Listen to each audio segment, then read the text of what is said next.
오늘 이 시간에는 신학 종말론 이야기, 코넬리스 비네마 교수의 개혁주의 종말론 탐구, The Promise of the Future, 그 내용을 함께 살펴보기를 원합니다.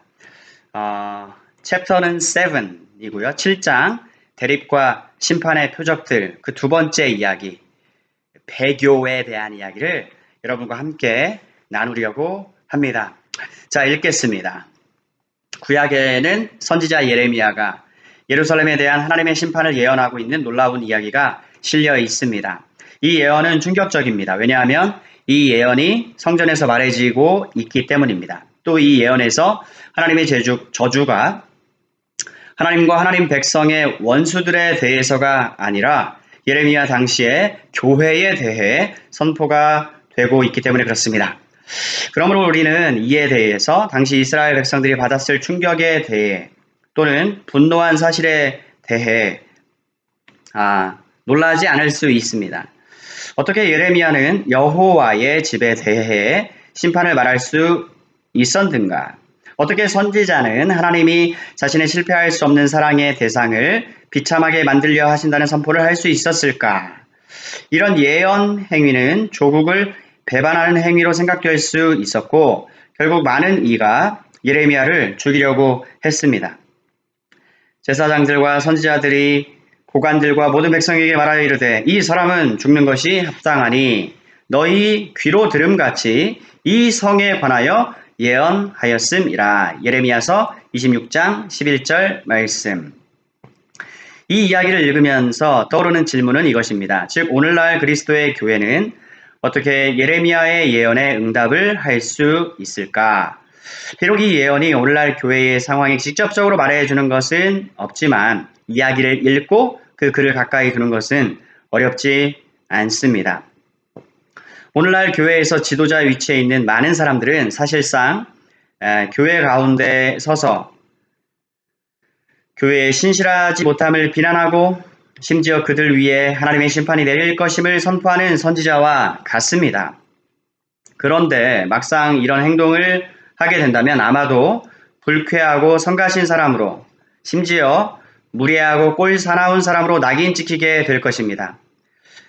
세속적이고 부패한 문화에서 나오는 죄들을 비난하는 것과 교회의 죄들을 비판하는 것은 전혀 다른 문제입니다. 특히 선지자 예레미야와 같이 강한 어조로 교회를 비판할 때에는 더욱 그렇습니다. 하지만 이 이야기는 우리가 쉽게 읽는 시대의 표적에 대한 성경 가르침의 한 면을 기억하게 해줍니다. 그것은 곧 그리스도의 복음을 반하는 표적들 중에서 하나님의 백성 가운데에서의 배교, 불신앙이라는 표적도 있다는 사실입니다. 기독교인들은 이런 배교와 불신앙 같은 자신들을 지목하는 표적들은 생각하고 싶지 않겠지만 성경은 분명하게 하나님의 심판이 하나님의 집에서부터 시작한다라고 하는 사실을 가르쳐주고 있습니다. 베드로전서 4장 17절. 구속사 전체를 통틀어 배교는 언제나 교회 가운데 있어 왔던 역사적 속성입니다. 하나님 말씀에 있는 다른 많은 예언과 같이 예레미야의 예언은 오늘날에도 지속적으로 배교의 조짐을 보이고 있는 교회를 경각시켜 줍니다.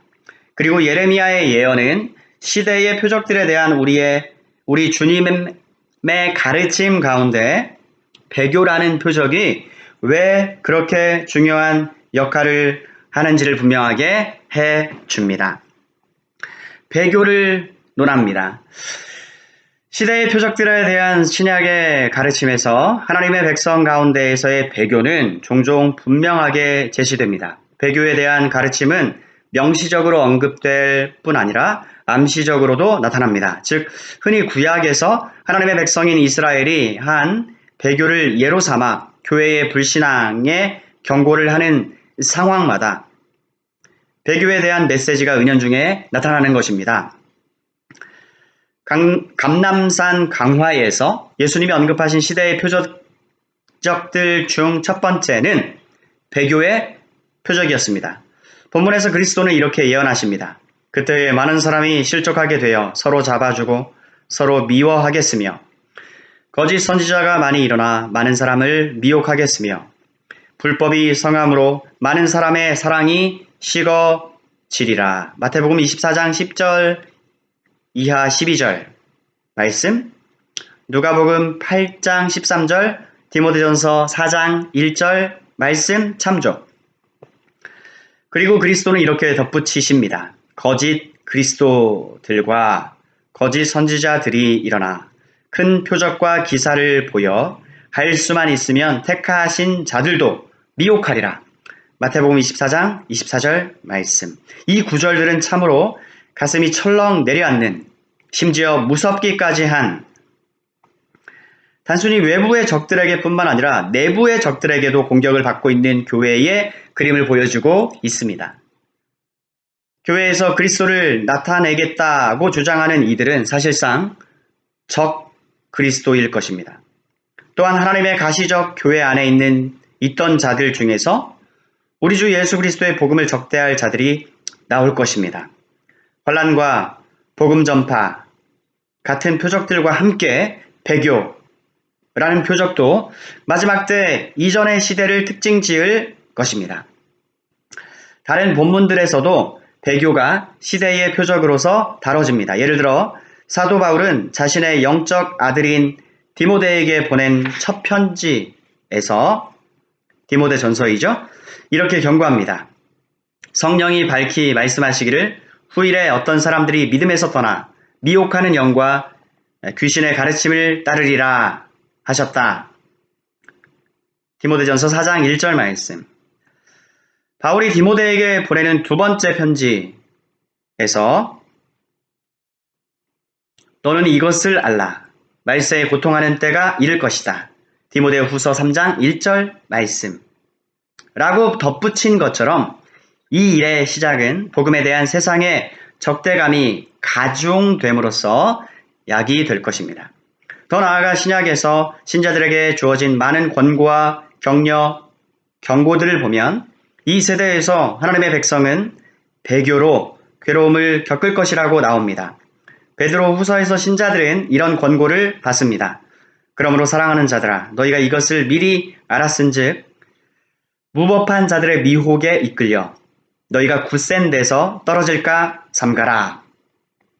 베드로 후서 3장 17절 말씀. 히브리서에는 배교의 주제가 가득합니다. 형제들아, 너희는 삼가 혹 너희 중에 누가 믿지 아니하는 악한 마음을 품고 살아계신 하나님에게서 떨어질까 조심할 것이요. 히브리서 3장 12절 말씀. 더 나아가 히브리서에는 신자들이 배교한 이후 다시 회개하는 것이 불가능하다는 경고도 포함되어 있습니다. 타락한 자들은 다시 새롭게 하여 회개하게 할 수 없나니 이는 그들이 하나님의 아들을 다시 십자가에 못 박아 드러내놓고 욕되게 함이라. 히브리서 6장 6절 말씀. 이 배교의 가능성은 하나님이 자신의 백성을 배교에서 지키실 것이라는 약속의 전제가 되는 것입니다. 그래서 유다서 24절에서는 능히 너희를 보호하사 거침이 없게 하시고 너희로 그 영광 앞에 흠이 없이 기쁨으로 서게 하실, 유다서 1장 24절. 하나님에 대한 찬양으로 서신이 마무리되는 것입니다. 또 베드로의 다음 권고도 눈여겨볼 필요가 있습니다. 그러므로 형제들아, 더욱 힘써 너희 부르심과 택하심을 굳게 하라. 너희가 이것을 행한즉 언제든지 실족하지 아니하리라. 베드로후서 1장 10절. 배교의 위험 때문에 사도 바울은 하나님이 옛 언약 백성들의 불신앙을 기록해 주신 것은 우리로 이 일들을 본보기 삼아 그들과 같이 되지 않도록 하기 위함이라는 사실을 고린도 성도들에게 상기시켜 줍니다. 고린도전서 10장 1절 이하 6절. 현 시대에 하나님의 백성은 그리스도와 하나님의 말씀의 진리에 대한 이들의 충성에서 심각하게 시험받게 될 것임을 본문들은 분명히 말해주고 있습니다. 이 시험은 어떤 이들에 대해서는 이들의 믿음을 증명해 주는 것이 될 것이고 반면에 다른 이들에 대해서는 이들의 불신앙을 노출시키는 역할을 할 것입니다. 이들은 진리의 길에서 이탈되거나 하나님 나라의 복음에서 떨어질 것이며 이런 일은 심지어 교회의 지도자들이나 직분자들 가운데에서조차 일어날 것입니다. 배교는 하나님의 백성에게 영향을 줄 뿐 아니라 이들을 직접적으로 포함시키기도 하는 시대의 표적입니다. 배교는 하나님의 백성 되는 것을 달갑게 여기지 않는 자들이 일으키는 외부적인 적대의 표적이 아닙니다. 오히려 내부에서 그리스도를 거부하고 대적하는 불신앙의 표적입니다. 누구도 이로 인해서 놀라서는 아니 됩니다. 누구도 이로 인해 놀라서는 안 됩니다. 배교란 세상에 존재하는 교회가 마지막 때를 제외하고 언제나 지녀왔고 또 앞으로도 지니게 될 특징입니다. 배교란 세상에 존재하는 교회가 마지막 때를 제외하고 언제나 지녀왔고 또 앞으로도 지니게 될 특징입니다. 그리스도의 초림과 재림 사이의 시대 동안 배교는 분명히 교회에 존재하게 될 것입니다. 이어서 대배교라는 점을 살펴봅시다. 환란이 마치 그리스도의 재림 직전 대환란의 기간의 쟁점이 되는 것처럼 배교 또한 마지막 때 이전 대배교의 기간이 되는 것이라고 성경은 가르치고 있는가? 과연 우리는 마지막이 가까워지고 그리스도의 재림이 더욱 임박해짐에 따라 시대들의 표적들이 강화되는 이런 패턴을 배교의 표적을 다루는 데에서도 발견할 수 있는가? 비록 우리가 결론적으로 이런 패턴을 공식화해서 원리로 만들 수는 없을지 몰라도 배교를 다루는 데 있어서도 비슷한 패턴이 발견된다는 것을 말할 수 있을 것 같습니다.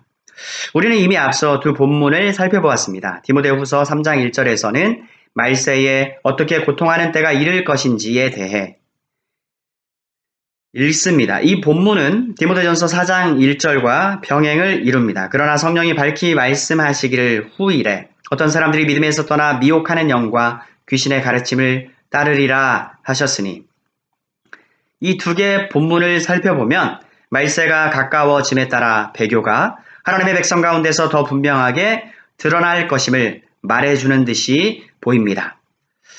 그러나 이런 강조점에 있어 가장 명확한 예가 되는 본문은 바로 나중에 적그리스도에 대한 주제를 다룰 때 다시 다룰 데살로니가 후서 2장에서 발견됩니다.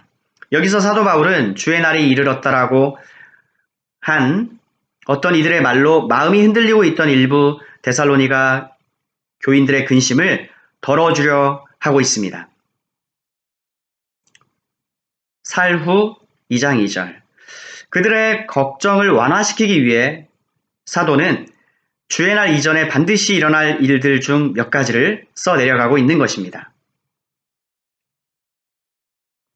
우리에게 중요한 것은 사도가 먼저 배교하는 일이 있고 저 불법의 사람 곧 멸망의 아들이 나타나기 전에는 주의 날이 오지 않을 것이라고 데살로니가 교회에게 경고한 것입니다.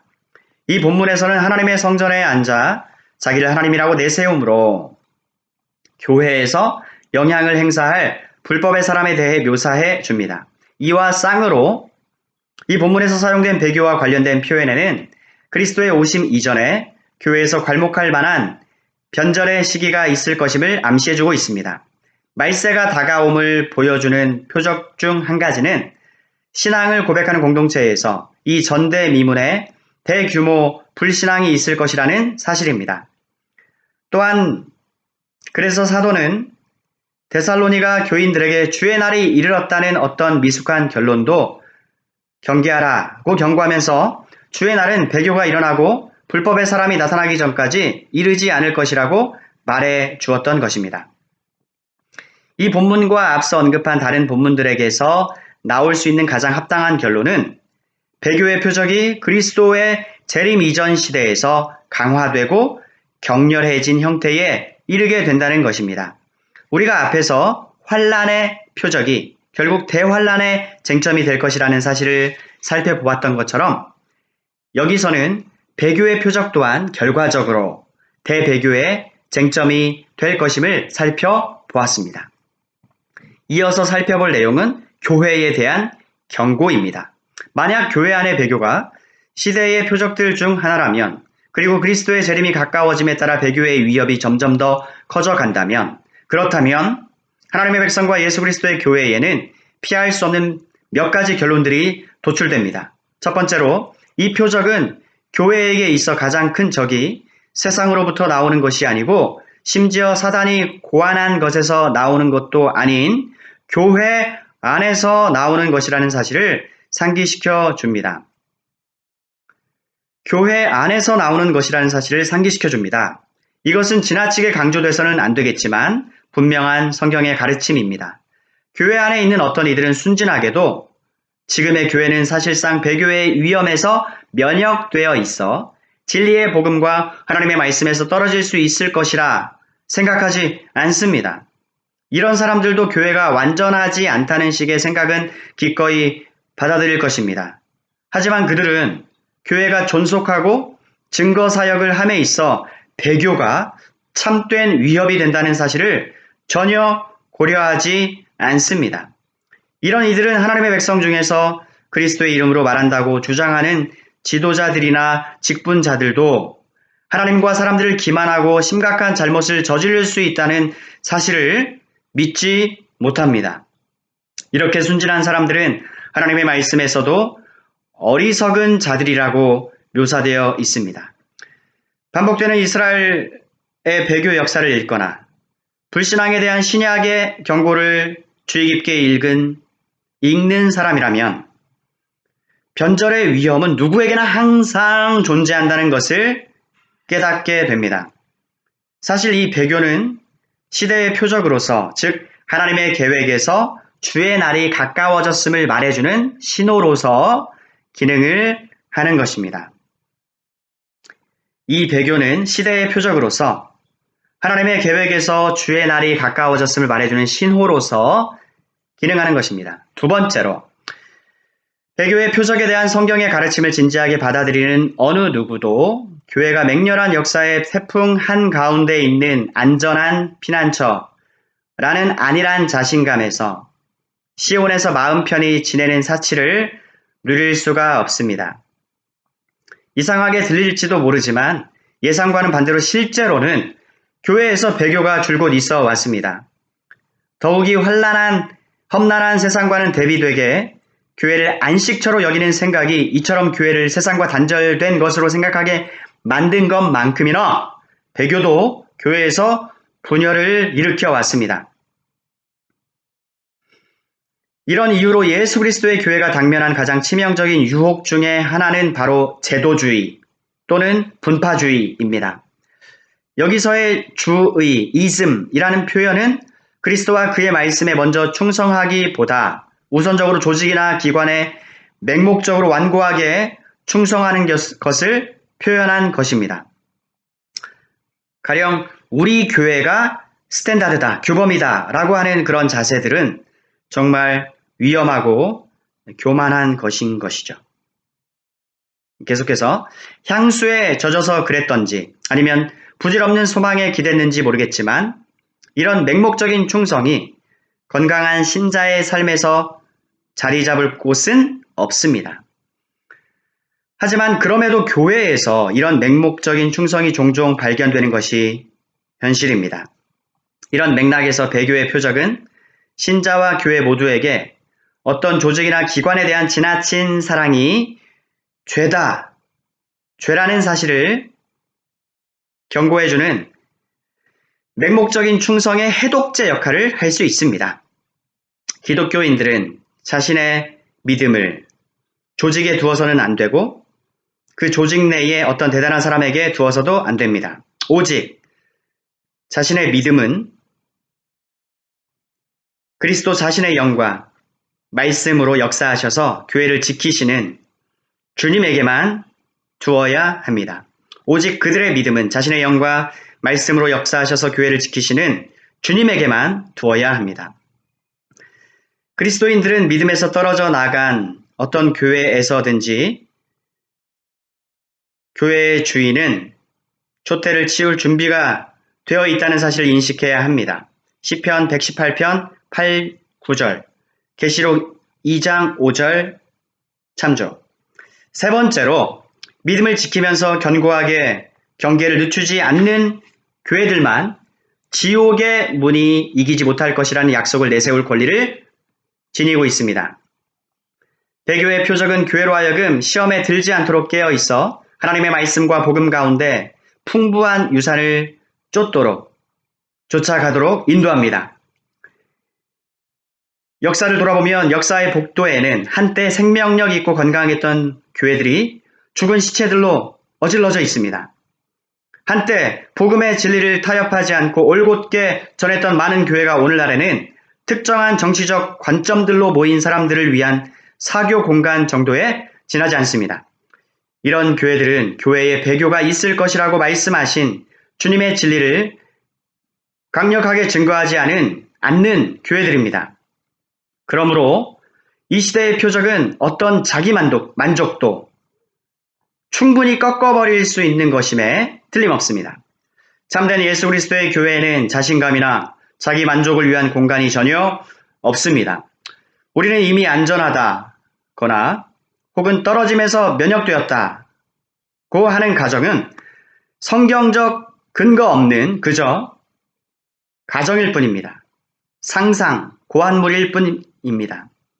어떤 특정 교회도 앞으로 기독교 군사들아 전쟁을 위해 행진하자 고 진지하게 외칠 수 없다면 보존시켜 주시겠다는 주님의 약속을 내세울 성경적 권리가 없는 것입니다. 어떤 특정 교회도 앞으로 그리스도 군사들아 전쟁을 위해 행진하자 라고 진지하게 외칠 수 없다면 보존시켜 주시겠다는 주님의 약속을 내세울 성경적 권리가 없는 것입니다. 사도 바울이 주의 날에 앞서 일어날 배교에 대해 말할 때 굳건하게 서서 말로나 우리의 편지로 가르침을 받은 전통을 지키라. 데살로니가 후서 2장 5절며 격려하고 재촉했습니다. 교회가 깨어있어 신약에 나와 있는 사도의 이 같은 경고들을 진지하게 받아들이지 않는다면 변절하여 진리에서 떨어져 나갈 위험이 있는 것입니다. 그러므로 많은 시대의 표적과 함께 배교의 표적은 경고의 말씀이면서 동시에 격려의 말씀이기도 합니다. 배교의 표적은 교회에게 배교의 위험이 도사리고 있음을 경고해주면서 교회가 빠져 있을지도 모르는 자기 만족에 대해 경고해줍니다. 그러면서 동시에 배교의 표적은 그리스도가 신실한 자기 백성을 보존하실 것이라고 교회에게 상기시켜 줍니다. 재미난 것은 그리스도가 마태복음 24장에서 배교에 대해 말씀하실 때 어떤 사람들이 일어나 성도들과 교회를 미혹하기 위해 큰 표적과 기사를 보일 것이라고 한 사실입니다. 마태복음 24장 24절. 이 말씀이 경고의 말씀이긴 하지만 택함받은 교회의 편에서는 굳건한 확신을 가져다주는 말씀이기도 합니다. 자신들의 부르심과 선택을 굳게 하는 자들은 두려워할 필요가 없습니다. 왜냐하면 그리스도가 이들을 보살피시길 것이기 때문입니다. 이 마지막 대목을 한 번 더 읽고 전체 말씀을 마치겠습니다. 어떤 사람들이 일어나 성도들과 교회를 미혹하기 위해 큰 표적과 기사를 보일 것이라고 말씀한 마태복음 24장 24절. 이 말씀이 경고의 말씀이긴 하지만 택함받은 교회의 편에서는 굳건한 확신을 가져다주는 말씀이기도 합니다. 자신들의 부르심과 선택을 굳게 하는 자들은 두려워할 필요가 없습니다. 바로 이 점이 적용점이죠. 왜냐하면 그리스도께서 이들을 보살피시기 때문입니다. 그리스도가 이들을 보살피실 것이기 때문입니다. 주 너를 지키리. 어느 때나 어디서나.